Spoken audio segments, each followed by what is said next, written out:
Hi friends, இன்றைக்கி நம்ம இந்த வீடியோவில் நம்ம வீடுகளில் ஏற்படுற வாட்டர் லீக்கேஜை நம்மளே எப்படி சரி செய்கிறது அந்த வீடியோவில் பார்க்க போகிறோம். ஸோ வீடியோவை நீங்கள் ஸ்கிப் பண்ணாமல் பாருங்கள். அப்போ தான் உங்களுக்கு டீட்டெயிலாக நான் சொல்கிறது உங்களுக்கு புரியும். ஸோ ஃபஸ்ட் நம்ம எதனால் இந்த மாதிரி ஒரு லீக்கேஜ் வருது அப்படின்னு பார்த்தீங்கன்னா, இந்த ஓடு போடும்போதே நம்மளுக்கு இந்த செவுத்தில் ஒரு 2 இன்ச் அளவுக்கு காடி எடுத்து இந்த ஓடை நம்ம உள்ளே வச்சுட்டு ஸோ அதுக்கப்புறம் காங்கிரீட் போட்டு நம்ம இதை பேக் பண்ணணும். ஸோ இது அப்படி பண்ணலை. ஜஸ்ட் செவுத்து பக்கத்துலேயே அந்த ஓடை வச்சுட்டு ஸோ மேலே மட்டும் சிமெண்ட் போட்டு பேக் பண்ணியிருக்காங்க. ஸோ இது மாதிரி பேக் பண்ணும்போது கண்டிப்பாக லீக்கேஜ் ஜாயினில் வரதான் செய்யும். ஸோ அப்படி தான் இந்த வீட்டில் பண்ணியிருக்காங்க. அதனால தான் நம்மளுக்கு இது மாதிரி லீக்கேஜ் பிரச்சனை வருது. ஸோ அதேமாதிரி பார்த்தீங்கன்னா இந்த செவுரு ஃபுல்லாகவே இந்த அரச மரம் சொல்லக்கூடிய இந்த மரம் முளைஞ்சி ஸோ ஃபுல்லாக வேர் இறங்கிடுச்சு. ஸோ அதனால் நம்மளுக்கு நிறைய கிராக்கும் வந்திருக்கு. ஸோ அந்த அரச மரம் பார்த்திங்கன்னா செவுத்தில் முளையும் போதே நீங்கள் கண்டிப்பாக அதை பிடிங்கி எடுத்துடணும். இல்லை அப்படின்னா கண்டிப்பாக அது செவுரு ஃபுல்லாகவே டேமேஜ் பண்ணிடும். அதேமாதிரி தான் இந்த செவுரையும் பாருங்கள், ஃபுல்லாக வேர் இறங்கி ஸோ கீழ் வீடு வரைக்கும் அந்த வேர் போயிருக்கு. ஸோ இந்த லீக்கேஜ் பிரச்சனை நம்ம சரி செய்யணும் அப்படின்னு பார்த்தீங்கன்னா, ஸோ கண்டிப்பாக நம்ம கொத்தனாரை வச்சு இந்த லீக்கேஜ் ஆன இடம் ஃபுல்லாக நம்ம உடச்சி எடுத்துகிட்டு ஸோ மறுபடியும் செவுரை பூசி ஸோ ரெடி பண்ணணும். ஸோ அதுக்கு நம்மளுக்கு ஆள் கிடைக்க மாட்டாங்க. So main reason.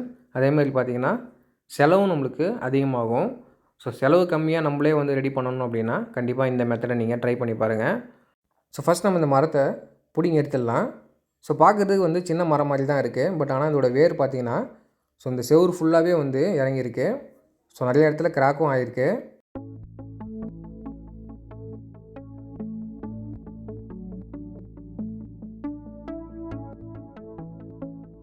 ஸோ இந்த வேர் இறங்கி எந்தளவுக்கு கிராக் ஆகிருக்கு சொல்லிட்டு பாருங்கள். ஸோ இந்த வாட்டர் ப்ரூஃபிங் டேப்பை நம்ம யூஸ் பண்ணி தான் ஸோ இந்த லீக்கை நம்ம அரெஸ்ட் பண்ண போகிறோம். ஸோ இது நம்மளுக்கு ஒரு 3 வெரைட்டியில் கிடைக்குது. ஸோ 100 ரூபா மீட்ரு, 150 ரூபா மீட்ரு, ஸோ 180 ரூபா மீட்டரில் கிடைக்குது. ஸோ இது மேலே பார்த்தீங்கன்னா அலுமினியம் ஃபாயிலோட நம்மளுக்கு இந்த டேப் வரும். ஸோ இதில் பார்த்தீங்கன்னா ஸ்டிக்கர் டைப் தான். ஸோ கீழே இருக்கிற இந்த கவரை நீங்கள் பிரிச்சுட்டு ஸோ அப்படியே ஒட்ட வேண்டியது தான்.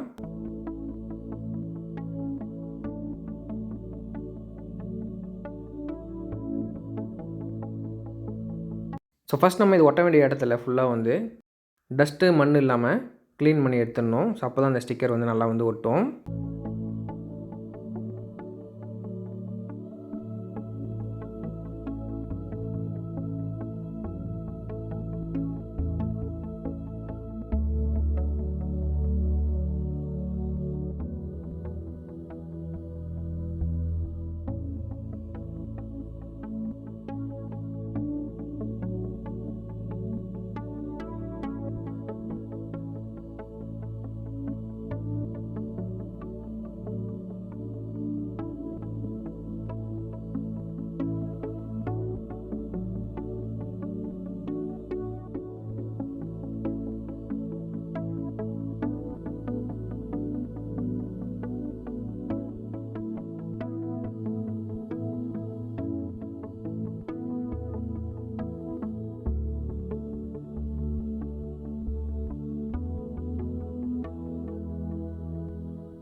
இந்த மாதிரி நம்ம ஸ்டிக்கரை ஒட்டும்போது கீழே இருந்து நம்ம ஸ்டிக்கரை ஒட்டிட்டு போனோம்.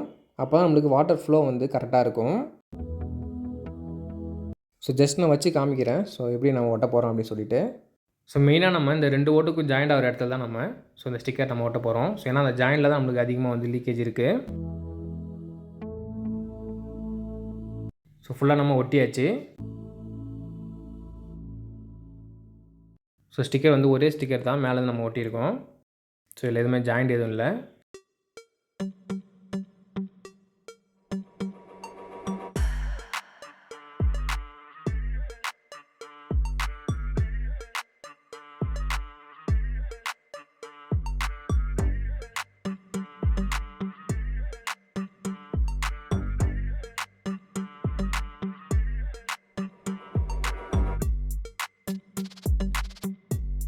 ஸோ இது மாதிரியான லீக்கேஜ் நம்ம வீட்டில் எங்கே இருந்தாலும் சரி, ஸோ இந்த ஸ்டிக்கரை நம்ம பயன்படுத்தி அந்த லீக்கை நம்ம அரெஸ்ட் பண்ண முடியும். ஸோ இந்த லீக்கேஜை நம்ம ரெடி பண்ணுறதுக்கு மொத்தமாக வந்து 5 மீட்டர் டேப் வந்து நம்மளுக்கு செலவாயிருக்கு. ஒரு மீட்டர் வந்து 150 ரூபா சொல்லிட்டு நான் வாங்கிட்டு வந்தேன். ஸோ மொத்தம் 750 ரூபா தான் இதுக்கு செலவாச்சு. ஸோ இந்த வீடியோ உங்களுக்கு யூஸ்ஃபுல்லாக இருந்துச்சு லைக் பண்ணுங்கள், ஷேர் பண்ணுங்கள், கமெண்ட் பண்ணுங்கள், சப்ஸ்கிரைப் பண்ணுங்கள், மறக்காமல் பெல் பட்டன் அழுத்துங்க. தேங்க்ஸ் ஃபார் வாட்சிங்.